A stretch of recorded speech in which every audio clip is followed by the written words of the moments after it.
गजब बाटू झूठी ये हो जेठानी, गजब बाटू झूठी ये हो जेठानी, गजब बाटू झूठी ए हो जेठानी। कौने स्कूलवा में कैलो पढ़ाई, कौने स्कूलवा में कैलो पढ़ाई, नियत तोहरी खोटी ए हो जेठानी, नियत तोहरी खोटी ए हो जेठानी, गजब बाड़ू झूठी ए हो जेठानी, गजब बाड़ू झूठी ए हो जेठानी। कौने ही चक्की के खैलू तू आटा, कौने ही चक्की के खैलू तू आटा, हाँ गजब बाड़ू मोटी ए हो जेठानी, गजब बाड़ू मोटी ए हो जेठानी, गजब बाटू झूठी ए हो जेठानी, गजब बाटू झूठी ए हो जेठानी।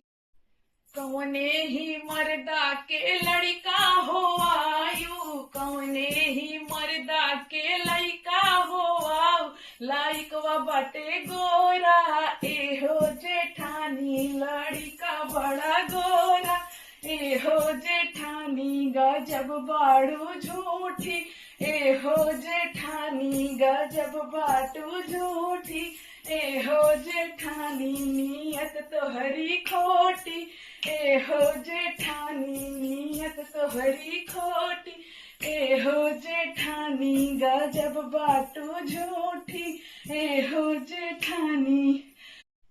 हेलो दोस्तों, नमस्कार। आप सभी का स्वागत है कंचन लोकगीत में। तो कैसे हैं दोस्तों? आशा करती हूँ कि आप लोग बहुत अच्छे होंगे, स्वस्थ होंगे, मस्त होंगे। आप सबकी दुआ से मैं भी एकदम स्वस्थ हूँ, मस्त हूँ। और हाँ दोस्तों, ये वीडियो बनाते बनाते, गाना गाते गाते मेरा एकदम से दम घुट रहा है। आप लोगों को मैं क्या बताऊं, चाहे 3 मिनट का वीडियो हो, चाहे 30 सेकंड का वीडियो हो, चाहे 60 सेकंड का वीडियो हो, पर एक वीडियो बनाने में समझ लीजिए कि 1 घंटा लग ही जाता है, क्योंकि बहुत ही मेहनत करना पड़ता है एक वीडियो पे। और आप लोग हैं बस वीडियो को ऐसे ऐसे कर देते हैं। आप लोगों को दया नहीं आती है कि हम लोग रात हो या दिन हो, धूप हो या छांव हो, कितनी मेहनत करते हैं। तो आप लोगों से रिक्वेस्ट है कि आप लोग जरूर सपोर्ट करिए, और गीत कैसा लगा, नाच कैसा लगा, जरूर कमेंट बॉक्स में कमेंट करके बताइएगा। धन्यवाद।